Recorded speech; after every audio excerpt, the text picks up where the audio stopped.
Hello बच्चों, सब बढ़िया।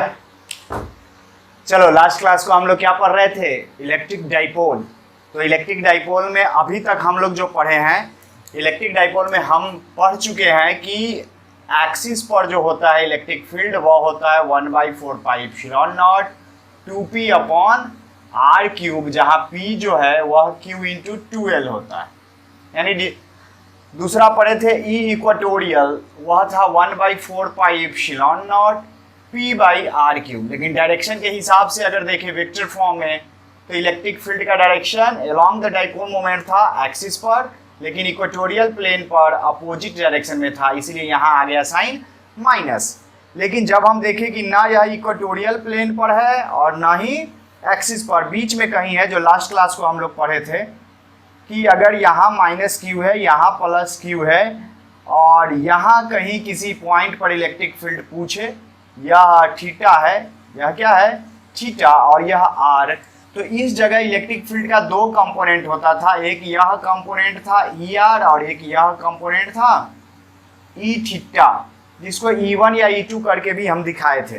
तो यहाँ ई आर जो हो रहा था, ई आर जो था वह क्या था? इस डाइपोल के, अगर इस डाइपोल को दो भाग में तोड़ दो तो इस डाइपोल के इक्वेटोरियल लाइन पर था। हाँ, इस और इस वाले डाइपोल के यह पॉइंट जो है एक्सिस पर है, इस वाले डाइपोल के इक्वेटोरियल पर यह पॉइंट है, इसके परपेंडिकुलर पर, और इस वाले के एक्सिस पर है, यह माइनस क्यू प्लस क्यू। तो इस वाले का था p cos theta dipole moment, और इस वाले का था p sin थीटा। ध्यान आ रहा होगा, थीटा अगर ये p है, p cos थीटा, और इधर जाएंगे तो p sin थीटा। तो यहाँ आ गया था इस डाइपोल के कारण जो है वह ER है एक्सिस पर, जिसका फॉर्मूला आ गया 1/4πε0 2p cos theta upon r³ axis का ध्यान में रखते हुए। और यही ई थीटा जो था वह आ गया 1/4πε0 2p नहीं बल्कि इस डाइपोल के इक्वेटोरियल को मानते हुए p sin theta upon r³। यानी यहाँ इलेक्ट्रिक फील्ड दो डाइपोल की वजह से, ER जो है वह इस डाइपोल की वजह से है, और ई थीटा जो है वह इस डाइपोल की वजह से। तो ER और ई थीटा आ गया, और वहाँ नेट इलेक्ट्रिक फील्ड जो आ रहा था, यानी यहाँ से गौर से देखो, इधर ER था और इधर ई थीटा था, नेट इसका रिजल्टेंट यहाँ कहीं आता, ये होता कहीं रिजल्टेंट, ठीक है। तो रिजल्टेंट इसके बीचों बीच कहीं, मतलब बीचों एकदम एंगल बाइसेक्टर नहीं बल्कि यहाँ कहीं होता, ठीक है। बस, तो अब यहाँ क्या करना है, यार नेट मैग्नीट्यूड जो इसका आया था वह क्या आया था? 1/4πε0 p अपॉन r³ और रूट अंडर था 3 cos² थीटा प्लस 1, ये रूट अंडर के अंदर में आया था। और अगर इसका एंगल देखोगे कि यह एंगल अल्फा कितना है, तो tan अल्फा बराबर हो जाएगा ई थीटा अपॉन ये perpendicular upon base E theta upon E R. यानी अगर tan अल्फा निकाला जाए, tan अल्फा ई थीटा यानी सब कुछ को ई आर से भाग दोगे तो क्या हो जाएगा? यह हो जाएगा 1/4πε0 2p cos theta by r³, और यहाँ हो जाएगा 1/4πε0 p sin theta upon r³। 1/4 ये कट गया, r³ से r³ कट गया, p से p कट गया, यानी tan अल्फा बराबर आ गया 2 cos theta upon sin theta. यानी कहने का मतलब 2/tan थीटा, यह आ जाएगा tan अल्फा, यानी अल्फा ER से कितना होगा। और यही पर अगर रहता ई थीटा, इधर बीटा अगर हम बोले कि थीटा से कितना एंगल बनाएगा, तो उसका भी इसी प्रकार tan बीटा बराबर क्या हो जाएगा? tan बीटा बराबर हो जाएगा परपेंडिकुलर, यानी ये वाला, तो ER अपॉन बेस यानी ई थीटा। इतना हम लोग ये वाला लास्ट क्लास में देखे थे, ये अभी हम देख रहे हैं कि अगर एंगल निकालना हो, मैग्नीट्यूड हम लोग लास्ट क्लास को निकाल चुके थे, अगर लेकिन एंगल निकालना हो कि आखिर ER से कितना एंगल, तो इस दोनों के बीच में 90 डिग्री है, कुछ सोचना ही नहीं, दोनों के बीच में क्या है 90 डिग्री। यह एंगल अगर आप अल्फा मानते हो तो tan अल्फा क्या हो जाएगा परपेंडिकुलर अपॉन बेस। तो परपेंडिकुलर में क्या है वही जो ई थीटा है और बेस में क्या है वही जो ई आर है। जो लास्ट क्लास को पढ़े थे तो ई आर को E1 बोले थे और ई थीटा को शायद E2 बोले थे। हाँ, तो E R upon E theta, E R upon E theta करोगे तो यह आ जाएगा इसमें क्या आया था, इसमें ई थीटा अपॉन आर था। अरे रे यहाँ गड़बड़ हो गया, सॉरी, यहाँ E theta upon E R नहीं हम लिखे हैं, ये वास्तव में क्या था ऊपर ई थीटा लिखना था, तो यहाँ हो जाता साइन थीटा। गौर से देखो यहाँ गलती हो गया है, E theta upon E R, तो यहाँ हो जाता पी साइन थीटा और यहाँ होता 2p कॉस थीटा। यहाँ क्या होता 2p कॉस थीटा, तो ये बदल जाता और यहाँ हो जाता आपको tan theta upon 2, tan theta upon 2।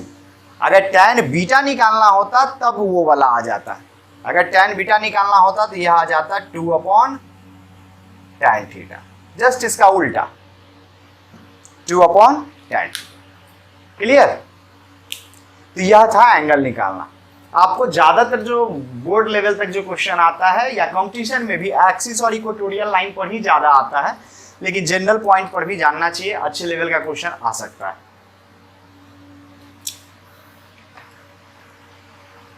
फिर हम लास्ट क्लास को और क्या पढ़े थे, लास्ट क्लास को हम फिर पढ़े थे कि इलेक्ट्रिक फील्ड में क्या होगा। तो इन यूनिफॉर्म इलेक्ट्रिक फील्ड हम पढ़े थे, इन uniform electric field F net जो है वह हमेशा जीरो और टॉर्क जो है जीरो और नॉट जीरो, जीरो भी हो सकता है और जीरो नहीं भी हो सकता है। टाउ बराबर जीरो हो रहा था जब थीटा बराबर 0 डिग्री और एंड 180 डिग्री था। यह ओरिएंटेशन पर डिपेंड करता है, ठीक है। यह माइनस क्यू और इधर प्लस क्यू है, या इधर प्लस क्यू और इधर माइनस क्यू। ऐसी स्थिति में इस पर टॉर्क 0 लग रहा था। और अदर कोई भी केस हो, इस टाइप से अगर डाइपोल रखा हुआ हो माइनस क्यू और प्लस क्यू, तो यहाँ टॉर्क नॉट इक्वल टू 0 था। और टॉर्क था कितना, टॉर्क का फॉर्मूला आया था पी साइन थीटा। क्या आया था, पी साइन थीटा, यानी टॉर्क बराबर आ गया था पी क्रॉस ई। टॉर्क बराबर क्या था, पी क्रॉस ई। और ये फॉर्मूला डिराइव कैसे हुआ था, डिराइव चुपचाप ऐसे हो गया था, देखो गौर से। इस पर फोर्स लग रहा था QE और यह परपेंडिकुलर डिस्टेंस जो हो गया, क्या हो गया, यह पूरा 12 था, यह हो गया 12 साइन थीटा। यह एंगल थीटा है तो यह भी क्या होगा थीटा, तो यह क्या हो गया 12 साइन थीटा। तो इसी से आया था कि टॉर्क बराबर जो हो जाएगा QE इंटू 12 साइन थीटा। यही 12 और Q आपस में मिल के क्या बन गया P ई साइन थीटा। ऐसे ही डिराइव हुआ था बस। P क्या था, डाइपोल मोमेंट। यह हम लोग लास्ट क्लास को डिराइव किए थे कि टॉर्क 0 भी हो सकता है और 0 नहीं भी हो सकता है, लेकिन यूनिफॉर्म इलेक्ट्रिक फील्ड में फोर्स हमेशा 0 होगा। But in non uniform force 0 हो भी सकता है, नहीं भी हो सकता है, टॉर्क भी 0 हो सकता है और नहीं भी हो सकता है। नॉन यूनिफॉर्म में कुछ भी कहना मुश्किल है, 0 हो भी सकता है और नहीं भी हो सकता है।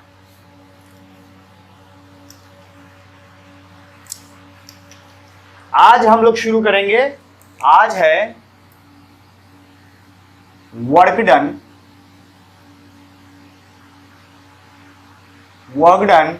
To rotate a dipole in a uniform electric field। क्योंकि हम जान रहे हैं कि अब टोटल फोर्स तो इस पर 0 होता है, तो टोटल फोर्स 0 है तो फोर्स के कारण तो कोई काम होगा नहीं, फोर्स के कारण कोई मोशन होगा नहीं, यानी सेंटर ऑफ मास मूव नहीं करेगा। अगर रेस्ट में है तो रेस्ट में ही रहेगा। हाँ, लेकिन टॉर्क 0 नहीं है, टॉर्क 0 नहीं है, मतलब नॉन 0 भी है। तो टॉर्क अगर 0 नहीं है तो वह रोटेट करा सकता है, तो डाइपोल को रोटेट करा सकता है। जैसे अगर टॉर्क रहेगा और फोर्स टोटल जीरो रहा, तो फोर्स जीरो रहेगा तो यह एक ही स्थान पर सिर्फ घूमेगा, जैसे आपका फैन घूमता है। तो एक फैन पर बोला जाए कि टोटल फोर्स कितना है, तो जीरो। क्यों? क्योंकि फैन अपनी ही जगह पर है। लेकिन पूछा जाएगा क्या टोटल टॉर्क, तो स्विच ऑन करते समय और ऑफ करते समय टोटल टॉर्क जीरो नहीं रहता है। क्यों? क्योंकि धीरे धीरे उसका एंगुलर स्पीड बढ़ रहा है और स्विच ऑफ करते हैं तो धीरे धीरे एंगुलर स्पीड घट रहा है, तो उस समय उस पर टॉर्क लग रहा होता है।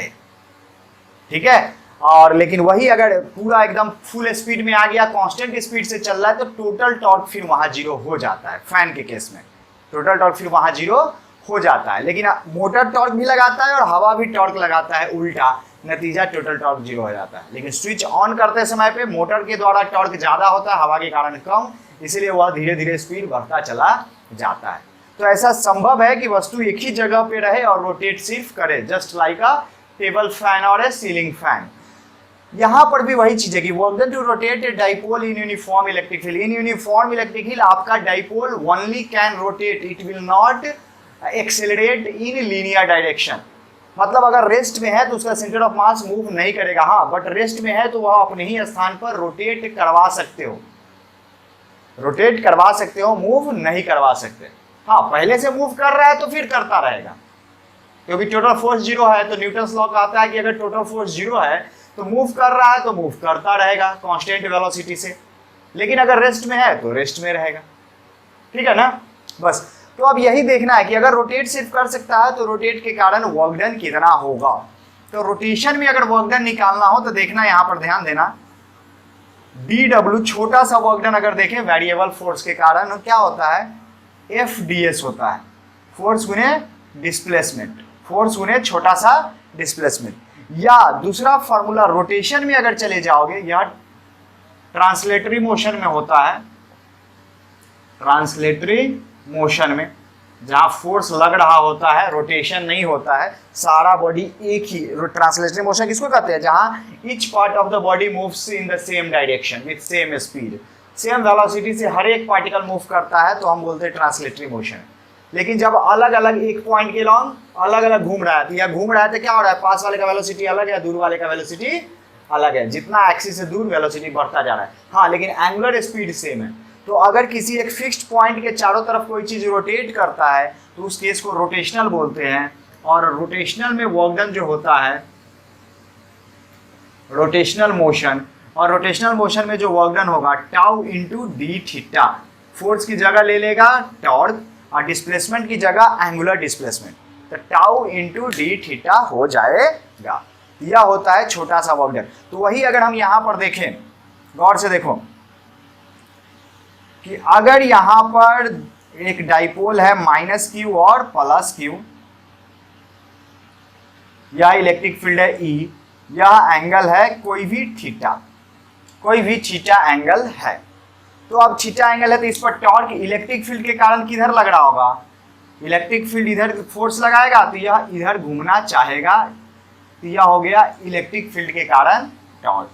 लेकिन अगर आपको घुमाना है, अगर आपको फर्दर घुमाना है, तो work done by external force अगर होगा, एक्सटर्नल टॉर्क, तो आपको इधर टॉर्क लगाना पड़ेगा इसको घुमाने के लिए।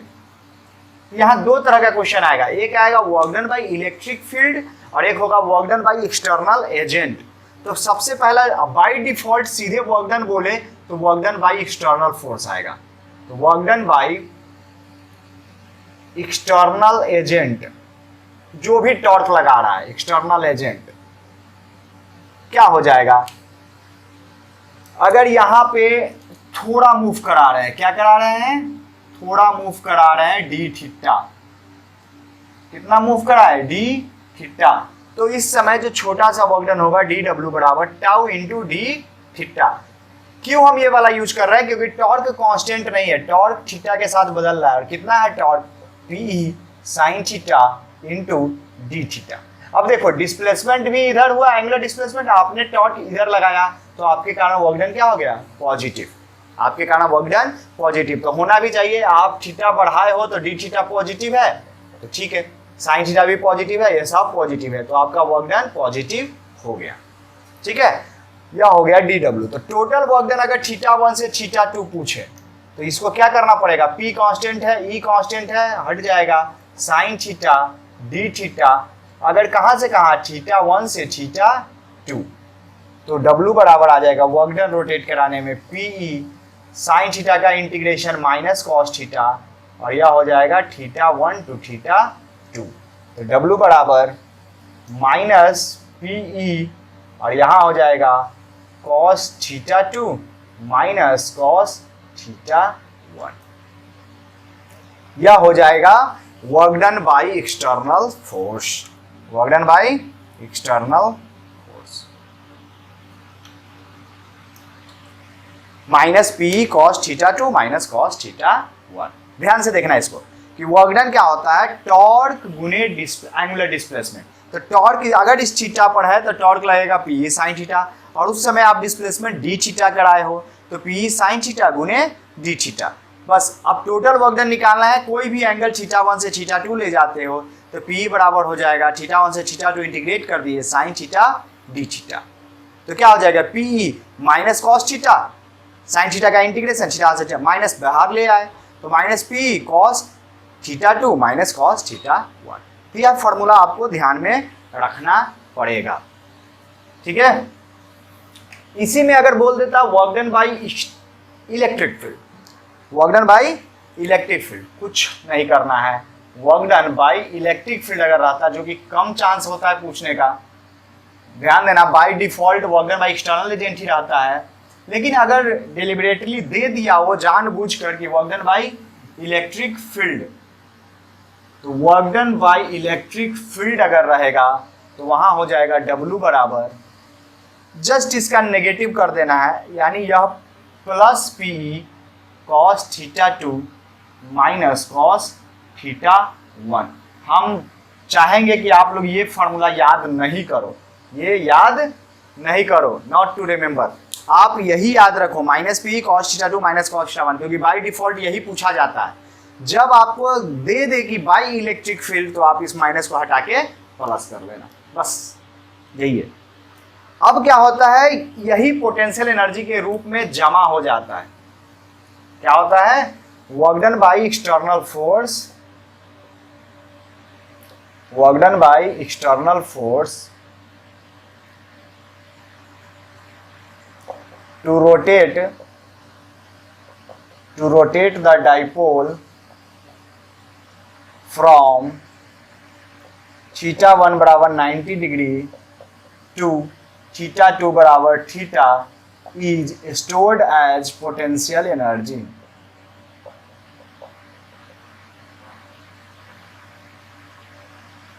is known as is stored as electric potential energy, work done by external force to rotate the dipole from θ1 बराबर 90 degree to θ2 equal to theta, यानी 90 डिग्री से थीटा रोटेट कराने में जो वर्क डन करना पड़ता है वह वर्क पोटेंशियल एनर्जी के रूप में जमा हो जाता है। क्यों? क्योंकि इस ओरिएंटेशन में मान लिया गया है कि पोटेंशियल एनर्जी जीरो होता है। अगर इलेक्ट्रिक फील्ड ऐसा है तो इस ओरिएंटेशन में मान लिया गया है माइनस क्यू और प्लस क्यू, यह मान लिया गया है कि पोटेंशियल एनर्जी क्या है, जीरो। पोटेंशियल एनर्जी क्या है, जीरो। क्यों? क्योंकि यह परपेंडिकुलर बाइसेक्टर है, जितना वर्क डन प्लस को लाने में लगा होगा उतना ही माइनस क्यू को लाने में लगेगा। सिर्फ अकेला अकेला प्लस क्यू लाते, फिर अगर माइनस क्यू लाते तो दोनों के कारण वर्क डन क्या होता, इक्वल होता, बट साइन अपोजिट होगा, एक के कारण प्लस तो दूसरे का माइनस, तो दोनों के कारण वर्क डन मिलके क्या हो जाता, कैंसिल, जीरो हो जाता। तो इस दोनों के पोटेंशियल एनर्जी को हम इस केस में जीरो मान लेते हैं। क्या मान लेते हैं, जीरो, क्योंकि इस दोनों के आपस में जो पोटेंशियल एनर्जी है वह तो कांस्टेंट है, वो बदलने वाला है नहीं। और फिजिक्स में हमको क्या है कि चेंज इन पोटेंशियल एनर्जी का महत्व होता है। तो यहाँ पोटेंशियल एनर्जी में अगर चेंज हो रहा है तो वह इलेक्ट्रिक फील्ड में मूव करने की वजह से, क्योंकि यह दोनों तो हमेशा साथ में, तो इस दोनों का अपना पोटेंशियल एनर्जी जो है वो तो हमेशा रहेगा, वो खत्म नहीं होगा। इस दोनों के बीच में जो अपना है वो तो हमेशा रहेगा। लेकिन अब जो अंतर आएगा वह अंतर आएगा किस कारण से, इलेक्ट्रिक फील्ड की वजह से। इलेक्ट्रिक फील्ड में इसके ओरिएंटेशन को चेंज करने की वजह से, इसके पोजीशन को चेंज करने की वजह से। इसीलिए अगर हम सिर्फ इलेक्ट्रिक फील्ड पर फोकस करके देखें तो इन्फिनिटी से प्लस लाने में और इन्फिनिटी से इस माइनस चार्ज को लाने में बराबर बराबर वर्क लगा होगा, लेकिन ये प्लस क्यू को यह रिपेल कर रहा था, माइनस क्यू को अट्रैक्ट कर रहा था। इसीलिए जितना पॉजिटिव वर्क लगा इसको लाने में उतना ही नेगेटिव वर्क लगेगा माइनस क्यू को लाने में। इसीलिए यहाँ पोटेंशियल एनर्जी हम क्या मान लेते हैं, जीरो। जितना प्लस उतना ही माइनस, दोनों को मिला के जीरो। यानी चेंज क्या होगा पोटेंशियल एनर्जी में, जीरो। इन्फिनिटी पर जितना पोटेंशियल एनर्जी उतना ही यहाँ पर भी रहेगा, यानी इन्फिनिटी पे अगर जीरो मानते हो तो यहाँ भी जीरो। डन। बस अब लेकिन इसके अलावा और ये अगर आपको घुमाने में वर्क करना पड़ रहा है तो your work will be stored as potential energy. आपका काम क्या होगा, पोटेंशियल एनर्जी के रूप में जमा हो जाएगा। तो हमको फिर से डिराइव करने की जरूरत नहीं है, सेम तरीका फॉलो होगा। बस यहाँ क्या करना है, θ2 की जगह थीटा रखना है, θ1 की जगह 90 डिग्री। तो इसीलिए पोटेंशियल एनर्जी, जब भी पोटेंशियल एनर्जी का भी डेरिवेशन पूछे तो आप वर्क डन का डेरिवेशन निकाल दो और बाद में इस वैल्यू को पुट कर दो। पोटेंशियल एनर्जी बराबर हो जाएगा W θ1 बराबर 90 डिग्री टू θ2 बराबर थीटा, ऐसा बोल दो और UE बराबर रख दो minus PE cos theta minus cos 90 degree. Cos 90 degree कितना होता है, जीरो। इसलिए पोटेंशियल एनर्जी आ गया minus PE cos theta minus PE cos theta. यानी अगर पोटेंशियल एनर्जी स्केलर क्वांटिटी है, अगर इसको डॉट प्रोडक्ट में देखोगे तो माइनस P डॉट E, यह हो गया पोटेंशियल एनर्जी। तो हम लोग डाइपोल के बारे में पोटेंशियल एनर्जी पढ़ लिए, इलेक्ट्रिक फील्ड पढ़ लिए, वर्क डन पढ़ लिए, डाइपोल के बारे में लगभग बहुत कुछ पढ़ लिए। ठीक है, अब इस पर बेस्ड प्रॉब्लम्स होगा, उस प्रॉब्लम्स को बनाएंगे। जो हम डीपीपी दिए हैं उसको आप बनाइए। चलिए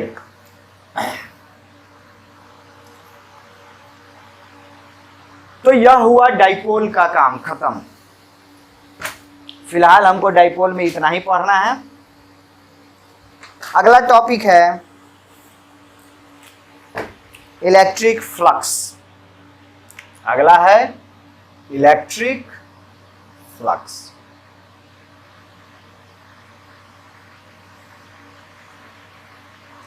इलेक्ट्रिक फ्लक्स का डिफिनीशन होता है the amount of electric field, the amount of electric field passing through a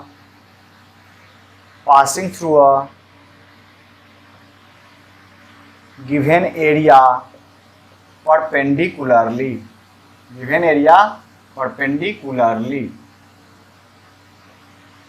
the amount of electric field passing through a given area perpendicularly.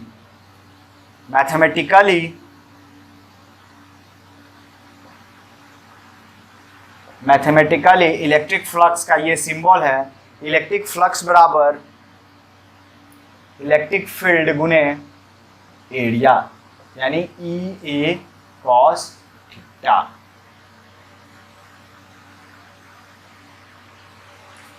ये cos थीटा। यहाँ पे क्या है कि कितना इलेक्ट्रिक फील्ड पास कर रहा है किसी गिवन एरिया से। यानी अगर ऐसा है, एग्जांपल्स के तौर पे अगर देखा जाए कि यह इलेक्ट्रिक फील्ड सब है,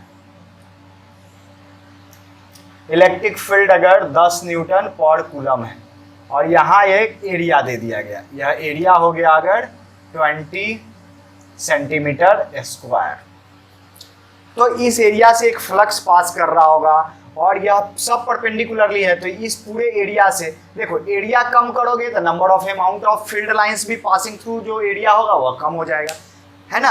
अगर एरिया कम है तो उससे इलेक्ट्रिक फील्ड कितना पास कर रहा है उसकी संख्या भी कम हो जाएगी। एरिया बढ़ाएंगे तो ज्यादा अमाउंट में इलेक्ट्रिक फील्ड पास कर रहा होगा वहां से। तो इसी कारण से क्या है कि अगर इलेक्ट्रिक फ्लक्स से दोनों चीज पर डिपेंड करेगा, इलेक्ट्रिक फील्ड पर भी और एरिया पर भी। तो यहाँ क्या हो जाएगा, फ्लक्स बराबर यहाँ पर हो जाएगा इलेक्ट्रिक फील्ड 10 गुने एरिया, यानी 20 इंटू 10⁻⁻⁴ सेंटीमीटर स्क्वायर था। यहाँ हो जाएगा इलेक्ट्रिक फ्लक्स बराबर 200 यानी 0.02 न्यूटन मीटर स्क्वायर पर कूलम, यही इसका एसआई यूनिट हो गया। एसआई यूनिट क्या हो जाएगा फ्लक्स का? न्यूटन मीटर स्क्वायर पर कूलम। और डायमेंशन क्या हो जाएगा? डायमेंशन हो जाएगा इलेक्ट्रिक फ्लक्स का, न्यूटन का mL/t-2, मीटर स्क्वायर यानी L स्क्वायर, और कूलम यानी टाइम गुने करंट। तो यह डायमेंशन आपका हो जाएगा m L के पावर 3 t के पावर -3 a के power -1। This will be the dimension of electric flux. यह इलेक्ट्रिक फ्लक्स का डायमेंशन हो जाएगा, ठीक है। लेकिन अगर इलेक्ट्रिक फील्ड और एरिया वेक्टर के बीच में कुछ एंगल बने तो क्या करेंगे? जैसे यह इलेक्ट्रिक फील्ड इधर जा रहा है और एरिया आपका इस टाइप से, यह थीटा एंगल बना रहा है, यह थीटा एंगल बना रहा है। तो ध्यान देना, एरिया वेक्टर जो होता है वह प्लेन पर परपेंडिकुलर होता है। यह आपका प्लेन है, यह क्या है? प्लेन। तो प्लेन पर परपेंडिकुलर कहलाता है एरिया वेक्टर। प्लेन पर परपेंडिकुलर क्या कहलाता है? Area vector. तो यह वास्तव में जो हम थीटा वहां लिखे थे वह थीटा ई और ए के बीच का होता है, ना कि प्लेन के बीच का। यह कहलाएगा थीटा। गलती से अगर यह एंगल आपको दे रखा है एग्जाम में कि electric field makes suppose 60 degree angle with the plane, electric field का वैल्यू हो गया 20 न्यूटन पर कूलम और प्लेन हो गया 2 मीटर स्क्वायर, इसका एरिया ऐसा दे दे क्वेश्चन, और क्वेश्चन में ऐसा लिखा हुआ रहे कि electric field makes 60 degree with the plane, तो प्लेन के साथ 60 डिग्री है, एरिया वेक्टर के साथ के नहीं। एरिया वेक्टर प्लेन पर परपेंडिकुलर होता है।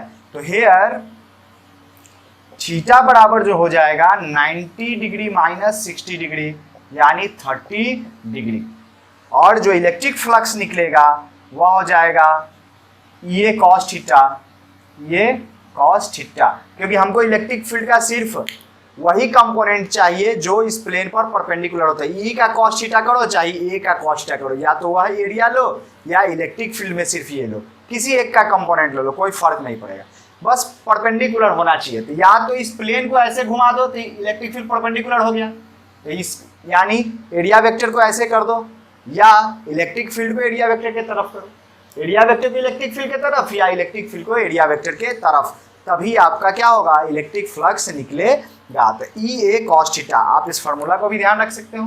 तो ई की जगह पे 20, ए की जगह पे 2, कॉस थीटा की जगह पे कॉस 30 डिग्री, कॉस 30 डिग्री √3/2 होता है, तो यह हो जाएगा 20√3 न्यूटन मीटर स्क्वायर पर कूलम। यह हो जाएगा आपको इलेक्ट्रिक फ्लक्स, ठीक है। तो यह एक सिंगल प्लेन के कारण हो गया कि अगर किसी भी प्लेन से इलेक्ट्रिक फील्ड निकालना हो तो ध्यान देना है कि कितना इलेक्ट्रिक फील्ड परपेंडिकुलर है उस पर, जो परपेंडिकुलर कंपोनेंट होगा वह गुने एरिया, यानी बेसिकली ये कॉस थीटा, ये कॉस थीटा, प्लेन पर परपेंडिकुलर एरिया वेक्टर के डायरेक्शन में, एरिया वेक्टर के डायरेक्शन में ई और ए। फाई मैक्सिमम क्या होगा? फाई ई मैक्सिमम होगा, फाई बराबर maximum when theta equal to 0 degree, theta equal to 0 degree. This implies कि area vector makes 0 degree with electric field और electric field makes 90 degree with the plane. Plane के साथ कितना? 90 degree होगा, तो area vector के साथ 0 डिग्री हो जाएगा, ठीक है। ऐसा है, ठीक। बट एक चीज और है कि if electric field is not uniform, if electric field is not uniform over the area,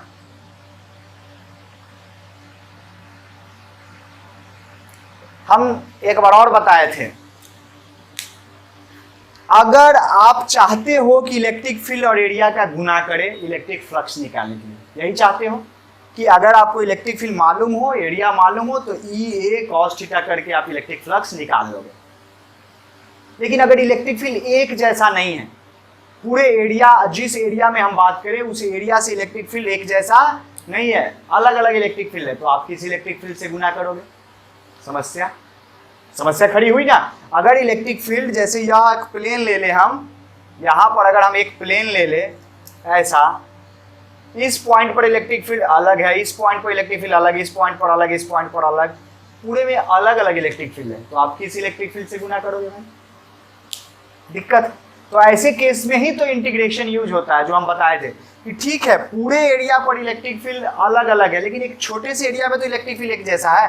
मान लो कोई छोटा सा एरिया हम ले लिए यह वाला, अगर इस पूरे एरिया में एक जैसा इलेक्ट्रिक फील्ड है तो सिर्फ इस एरिया का हम इलेक्ट्रिक फ्लक्स निकालेंगे और वह हो जाएगा डी फाई बराबर हो जाएगा इलेक्ट्रिक फील्ड उस पोजीशन पे और उस पोजीशन का एरिया, डी फाई बराबर ई डॉट डी ए, यानी टोटल इलेक्ट्रिक फ्लक्स जो आ जाएगा वह हो जाएगा integration E dot D A, integration E dot D A over the surface, पूरे सरफेस पर इंटीग्रेट कर दो, ओवर द सरफेस। कहीं पर ये डीए की जगह डीएस भी लोग यूज करता है, तो अलग चीज नहीं है, वहां एस सिंबल यूज कर लेता है एरिया के लिए। ई डॉट डीएस भी आपको मिलेगा कई जगह, पूरा एरिया पर, पूरा एस पर इसको इंटीग्रेट किया जाता है, जितना भी एरिया है पूरे एरिया पर इंटीग्रेट किया जाता है। तो यह एक फार्मूला काम आ जाता है कि छोटे छोटे एरिया का फ्लक्स हम निकालेंगे। अगर हर जगह एक जैसा फ्लक्स नहीं है, तो हर जगह एक जैसा नहीं है तो हर जगह के फ्लक्स को निकाल के जोड़ना, तो हर छोटे छोटे जगह को निकाल के जोड़ना ही क्या है? इंटीग्रेशन है। ठीक है। फिर इसमें एक छोटी सी बात आ जाती है, कब इलेक्ट्रिक फ्लक्स पॉजिटिव और कब इलेक्ट्रिक फ्लक्स नेगेटिव।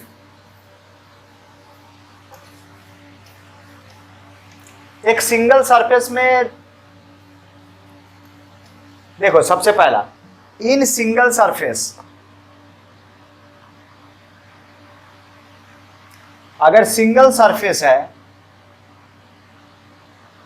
तो सिंगल सरफेस में आप जिधर चाहो मान सकते हो, आप इधर भी प्लस मान सकते हो या पीछे वाले एरिया को भी प्लस मान सकते हो। Either area vector can be assumed as positive. आप इस दोनों में से किसी भी एरिया वेक्टर को पॉजिटिव मान सकते हो, या इस साइड का या इस साइड का। बट इन क्लोज्ड सिस्टम, अगर कोई सिस्टम क्या है? क्लोज्ड है। सिस्टम क्या है? क्लोज्ड है। जैसे यह सिस्टम हो गया, तो यह तो एरिया है, आप एरिया वेक्टर जो आउटवर्ड होगा, इस एरिया वेक्टर को आपको पॉजिटिव मानना पड़ेगा, और जो एरिया वेक्टर अंदर की ओर जाएगा उसको आपको नेगेटिव मानना पड़ेगा। यह क्या होगा? नेगेटिव। यानी एरिया वेक्टर कमिंग आउट, जो बाहर आ रहा है, उसको पॉजिटिव मानते हैं, और एरिया वेक्टर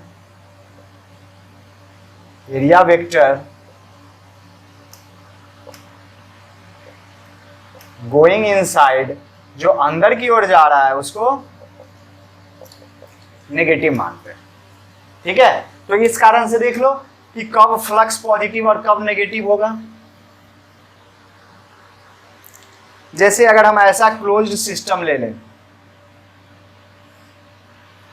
इस सरफेस को हम 1 बोले, इसको 2 बोले, इसको 3 बोले और इसको 4 बोले, क्लोज्ड सिस्टम है, और इलेक्ट्रिक फील्ड आपका इस तरीके से जा रहा है।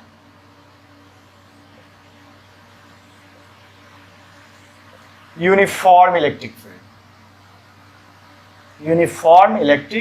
फील्ड। ठीक है। तो अब क्या होगा? फ्लक्स थ्रू फर्स्ट सरफेस से अगर फ्लक्स देखो, फाई E1 इसको बोलते हैं, तो सिर्फ पॉजिटिव नेगेटिव में जवाब देना है कि पॉजिटिव होगा कि नेगेटिव होगा।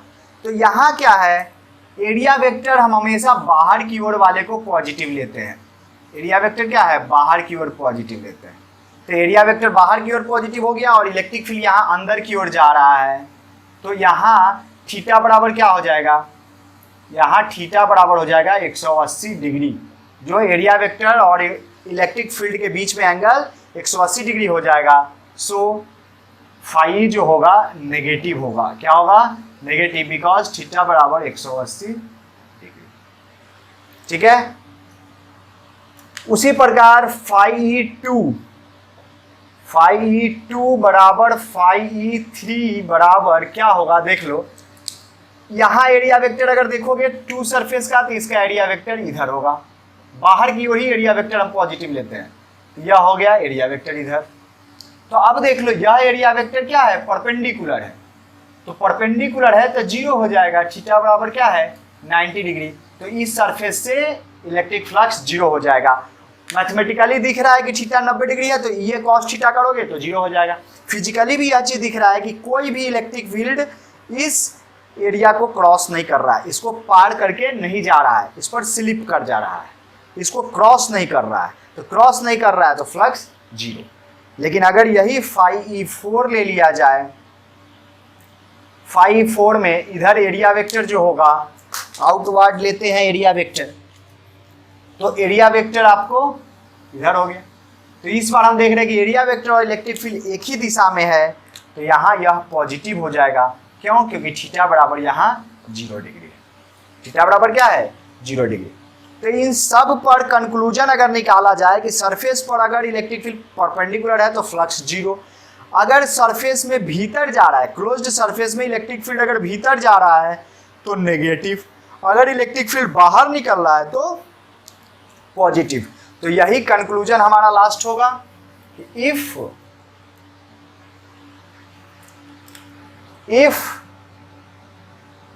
इलेक्ट्रिक